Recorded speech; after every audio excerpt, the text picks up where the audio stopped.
When I was flying over Afghanistan, you could say I connected with the fate of my dad's cousin. And I realized how much of his story had been just washed away through time and how little remained. Retired Marine Corps officer Michael Parkin was 25,000 feet in the air when he found himself thinking about his long-lost relative. Alfred J. Parkin was flying a bomber in World War II when the plane went down. The idea that doing something that matters and then disappearing when worse comes to worse and being forgotten, just sort of a child's nightmare, being lost in the dark.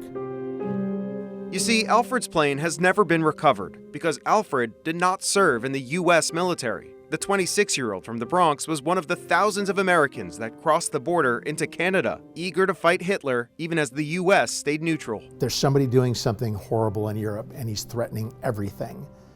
All at once, a young man has a chance to fly, he has a chance to make a difference, and he has a chance to do something he thinks might be right. So he does it. Soon enough, he was flying missions in Europe. On November 25, 1942, he got into his bomber for the last time. He was piloting a lone bomber that was picked off by Germany's highest scoring ace in the Netherlands. He fought back, he and his crew, for upwards of 20 to 30 minutes before being downed where no one could see them. And the squadron didn't know what happened to him. They just knew he never came back.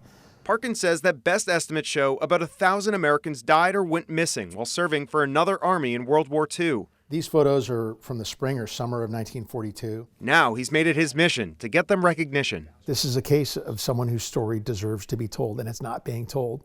And the longer we go without telling it, the harder it gets. And this effort has reached the halls of Congress. Our country has not recognized them for their service. Virginia Representative Abigail Spanberger heard Parkin's story at an event in Fredericksburg and has since sponsored a bill that would give these veterans the Congressional Gold Medal. By awarding the Congressional Gold Medal to these selfless Americans, we're making sure that future generations can be inspired by their heroism. But Parkin says that this is just the start. German records show roughly where Alfred's plane might be, right off the coast of the Netherlands. And he's hopeful that one day they could find that plane and bring Alfred home. What would it mean to you to bring your long-lost relative home? Everything.